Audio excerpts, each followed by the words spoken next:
இலங்கையின் முதற்தர சுற்றுலா தலம் ரீச்சாவின் மாபெரும் உணவு திருவிழா செப்டம்பர் மாதம் 5, 6 மற்றும் 7ஆம் தேதிகளில் இன்றைய டிக்கெட்டுகளை பெற்றுக் கொள்ளுங்கள்.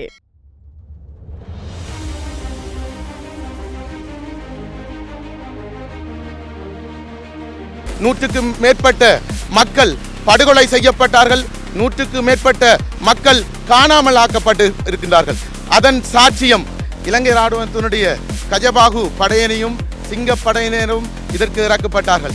அதற்கு தளபதியாக சிங்கள இராணுவத்தினுடைய ஜனாதிபதியாக இருந்த கோத்தபாய ராஜபக்ச அவர்களும் சரத் பொன்சேகா அவர்களும் தலைமை தாங்கி அந்த இராணுவ நடவடிக்கையானது ஊர்வாத்துறையில் ஆரம்பித்து அல்லப்பிட்டி மண்டதீவு ஈராக அந்த இராணுவ நடவடிக்கை நடைபெற்றது. 35 வருடம் கழிந்து இன்று பேச ஆரம்பித்து இருக்கின்றது. அதுவும் குறிப்பாக உயிருடன் இருந்த மக்கள் போராடி கலைத்து விட்ட நிலையில் உயிரற்ற 80 தொகுதிகள் நாங்கள் வரலாற்றை பேசுகிறோம் என இலங்கையினுடைய வடபகுதியில் இருந்து அதுவும் குறிப்பாக கொக்கு தொடுவாய் மன்னார் செம்மணி வரையாக இன்று தீவகத்திலுமிருந்து இந்த உண்மையை பேசுவதற்கு அந்த உடலற்ற உயிரற்ற ஆத்மாக்கள் பேச ஆரம்பித்து விட்டார்கள். எனவேதான் நாங்கள் இங்கே மக்கள் ஒன்றை நன்கு புரிந்திருக்க வேண்டும்.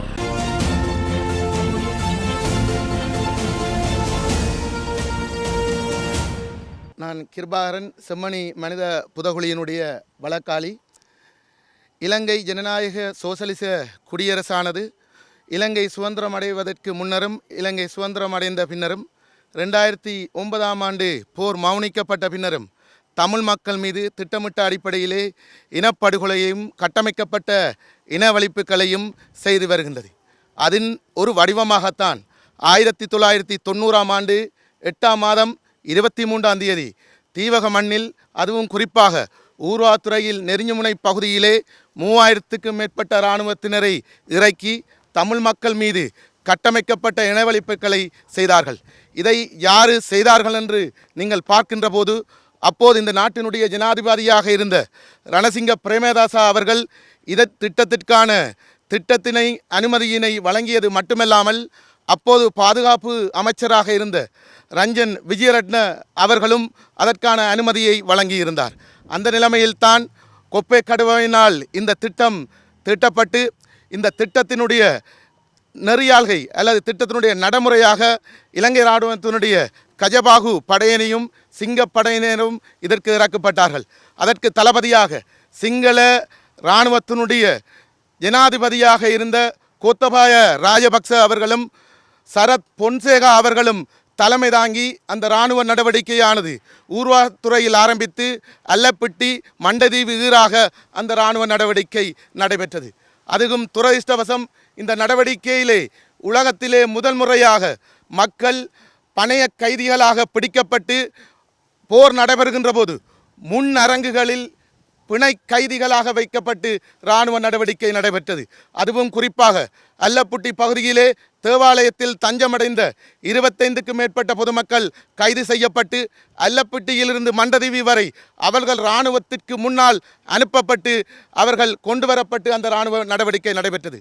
அது மட்டுமல்லாமல் இந்த மண்டதீவு மண்ணிலே தேவாலயத்திலே அடைக்கலம் பெற்றிருந்த மக்களில் 58 பேர் வரை கைது செய்யப்பட்டு அவர்களும் பணைய கைதிகளாக முன்னிற்கு நடத்தப்பட்டு இந்த கோட்டையை கைப்பற்றுவதற்காக பண்ணை பாலம் வரை சங்கிலி பாலம் வரை 3 நாட்கள் உணவுகளின்றி அந்த இராணுவத்திற்கு முன்னாக கொண்டு செல்லப்பட்ட பேரவலம் நிகழ்ந்த இடமாகவும் காலப்பகுதியாகவும் தான் இந்த நிகழ்வு இங்கே அரங்கேறி இருக்கின்றது.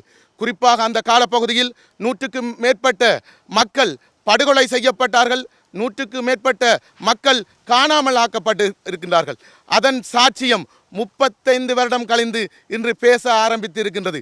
அதுவும் குறிப்பாக உயிருடன் இருந்த மக்கள் போராடி கலைத்து விட்ட நிலையில் உயிரற்ற 80 தொகுதிகள் நாங்கள் வரலாற்றை பேசுகிறோம் என இலங்கையினுடைய வடபகுதியில் இருந்து அதுவும் குறிப்பாக கொக்கு தொடுவாய் மன்னார் செம்மணி வரையாக இன்று தீவகத்திலுமிருந்து இந்த உண்மையை பேசுவதற்கு அந்த உடலற்ற உயிரற்ற ஆத்மாக்கள் பேச ஆரம்பித்து விட்டார்கள்.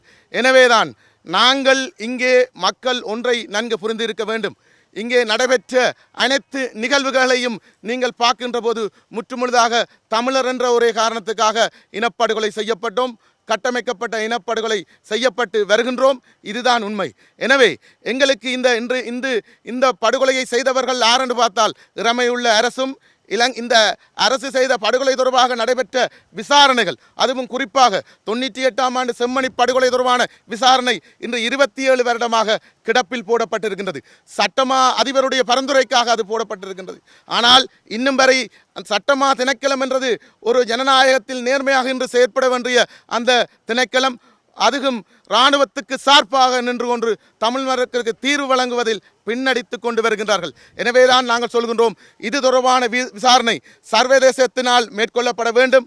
அதுவும் குறிப்பாக இங்கே காணப்படுகின்ற இவ்வாறான மனித புதைகுழிகள் தொடர்பான வழக்குகள் அந்தந்த நீதிமன்றங்களில் தொடுக்கப்பட்டு அந்த மனிதங்கள் எச்சங்கள் அகலப்படும் வரையான நடவடிக்கைகள் தான் நாங்கள் இங்கே கோரியிருக்கின்றோம். அதுவும் குறிப்பாக அவ்வாறான அகழ்வு நடவடிக்கை என்பவை விஞ்ஞான ரீதியாக சர்வதேச தரப்பினுடைய மேற்பார்வை இங்கு இடம்பெற வேண்டும். அவ்வாறு இடம்பெறுவதன் ஊடாக மட்டும்தான் இங்கே எவ்வாறு சித்திரவதைப்படுத்தப்பட்டு அவர்கள் படுகொலை செய்யப்படுகின்றார்கள் என்ற ஆதாரங்களுடன் நாங்கள் எடுத்துக்கொள்ள முடியும்.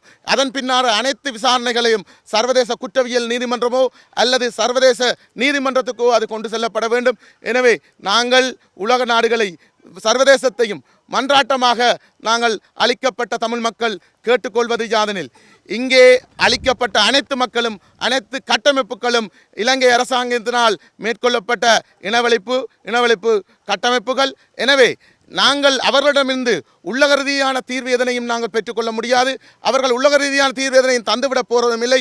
மிகவும் மனவருத்தம் என்னெனில், கடந்த 6ஆம் மாதம் இந்த செம்மணி பகுதிக்கு வந்து சென்றிருந்த மனித உரிமை ஆணையாளர் தன்னுடைய செப்டம்பர் மாதத்திற்கான அறிக்கையின் மாதிரி வழியை வெளியிட்டிருந்தார். அதில் ஒரு உள்ளக பொறுமுறையை அவர் பரிந்துரைப்பதாக இருப்பது.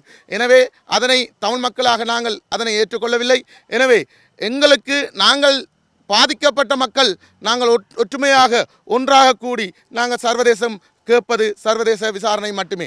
அதன் ஊடாக மட்டுமே எமக்கு தீர்வு கிடைக்கும். இலங்கையுடைய நீதி பொறுமுறை எந்த தீர்வையும் தரப்போவதில்லை. எனவே இந்த 90ஆம் ஆண்டு படுகொலை செய்யப்பட்ட மக்கள் இன்னும் 35 வருடமாக காணாமலாக்கப்பட்ட உறவுகள் இன்னும் கண்ணீரும் கம்பளையுமாக இருக்கின்றார்கள்.